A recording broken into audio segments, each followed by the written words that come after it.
And hello once again, my name is Lupus, and today I'm going to talk about the Umwelt.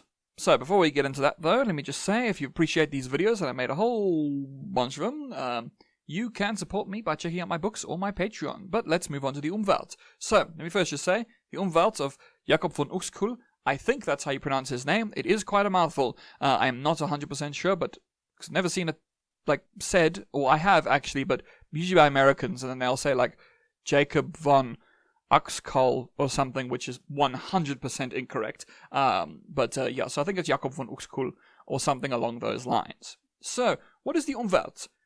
And this is just going to be just a short little video. Now, I haven't really seen many things about the Umwelt online, or at least on YouTube. It's not like a super famous concept. I was also extremely disappointed that I didn't get to use it in my dissertation because it's something I love. Now, the reason I'm doing a very short video is because this is a very, very sort of uncommon. Not many people are going to be wanting to necessarily look up the Umwelt, but for those who do, it can be a helpful little primer. So, yeah, and I will at some point probably make a longer video that employs the Umwelt in some way, but I'm not going to do it now. So basically, the Umwelt is a biosemiotic approach to understand meaning of the world around us. So, what is that? So first off, you need to kind of understand semiotics. So I would kind of recommend going and looking up semiotics a bit, but as a brief, very, very quick explanation of what semiotics is a way of understanding meaning in the world. Now, generally, when we talk about semiotics, we're talking about how images or language or something like that can produce meaning. So, for instance, in semiotics, something like a Saussurean semiotics has it's a dyadic system. Dyadic system has two parts, so it's got a signifier and a signified. So a signifier would be, let's say, for instance, a word. So take a word like carrot, right? Carrot is a signifier, it's a word. However, carrot represents a carrot. So the thing it represents, the thing it means, is the signifier, is the signified, sorry. So the signifier is the word, image, whatever, and the signified is what it means. However, biosemiotics is sort of understanding how we create meaning of the world around us in a biological sense and how animals create meaning, right? So think about, from an animal perspective, certain noises, right, represent danger, right? Certain images represent food, right? When you see food, you go, oh, that's food. So you see the image of food, which then leads you to understand its meaning, which then leads you to pursue it or run away from it, depending on what it is, such as danger. So basically, it's a way of understanding the world through semiotics, which is quite interesting. So the Umwelt is a specific way of understanding the world through this sort of semiotic style. Umwelt means sort of self-centered world, and it does have companion terms like Umgebung and Innerwelt, but I'm not really going to talk about those, mostly focusing on the Umwelt because I'm looking at it from a personalized perspective. So basically, the Umwelt is your personal perceived world. This is also why I say here, this relates to perception of reality rather than reality itself. Everyone lives within the same world, right? We all live in the same world, but we perceive it differently. Now, some people will not ascribe this to the human. I will, but some people refuse. They're like, no, the Umwelt is not a human thing. It's only animals or plants or whatever. But basically, the Umwelt is the experience of the world, the perception of the world that a specific organism has. So, let's just go over some examples. So there's an essay by him which basically talks about a couple of these things. So we all share an environment, but we perceive things differently. So let's look at the different animals and what their Umwelt is, how they perceive the world. So the tick. Now he was talking about a specific type of tick. I can't remember what the specific type of tick was, but the tick, the thing that goes on bodies and sucks your blood, right? If you have a dog, you probably dealt with ticks because they always get onto them and then they swell up as they drink all the blood. Okay, that's a tick. Now, the world of a tick, the existence of a tick, is not like ours. We cannot perceive life like a tick. A tick will sit, and it can only really tell heat. It senses heat. So it waits until it senses a specific heat, the heat of a mammal, and then it falls from a tree or something, it lands on the animal, and it starts sucking blood. If it misses, it will climb back up the tree and wait again until something that has the correct body heat is there, and then it will fall on it and try to latch on, to bite on. That is what it does. Its entire existence is this. It can't really see. It can't really hear. It can't really feel. It can only really sense heat, and then it falls when it needs to, and it latches on and it sucks. Then what about a bat? Consider a bat, the thing that flies around, the flying rats, basically. Okay? Such adorable little creatures. I love bats so much. But so bats, they do not perceive existence like others do. They create, these sort of supersonic, the echolocation, right? They make sounds which then bounce off of walls and come back to them. They can't really see, so they use this to see in the dark.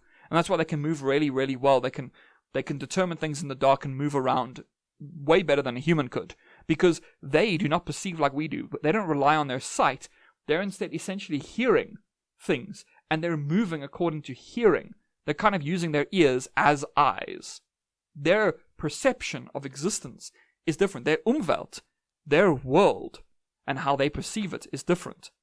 So, as I had said, right, this is like a semiotic approach. So, the sound waves that come back to them are signifiers, which then give them a specific signified to understand the world.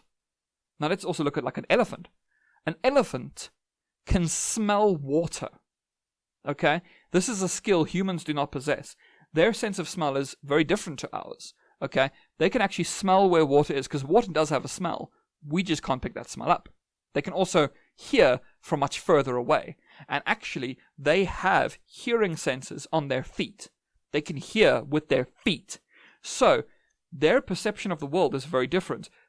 Elephants do not have good eyes. They can't really see very well. But their hearing is phenomenal. It's way, way better than humans. Their world is one that's probably a lot darker. They can't really see, but they can effectively experience the world through what they can hear.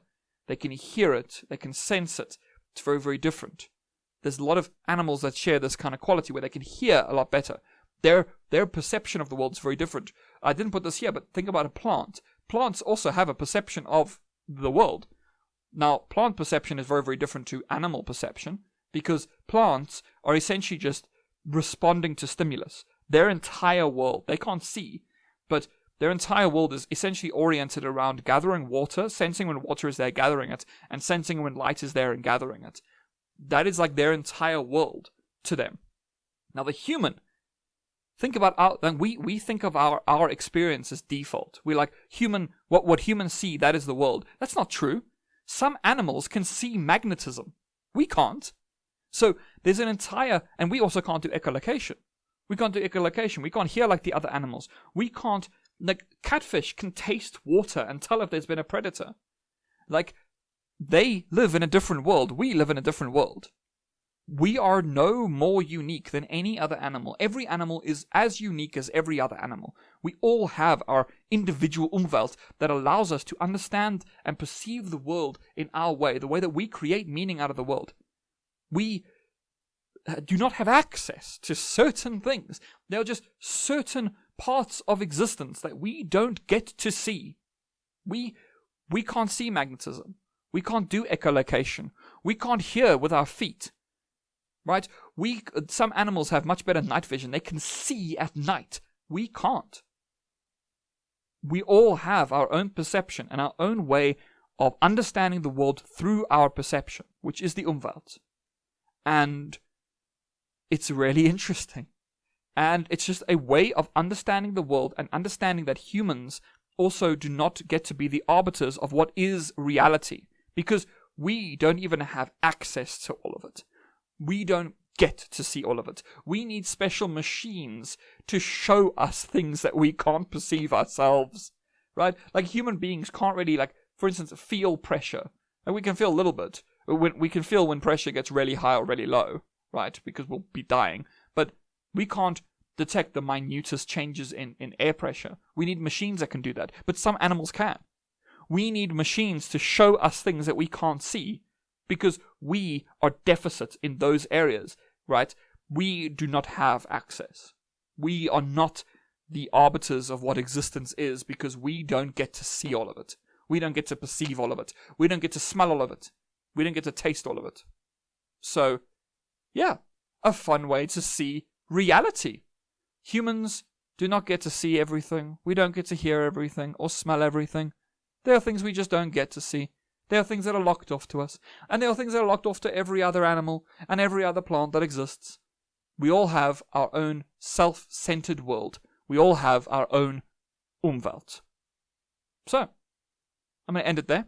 Hopefully, this was interesting. If it wasn't, I'm sorry, okay?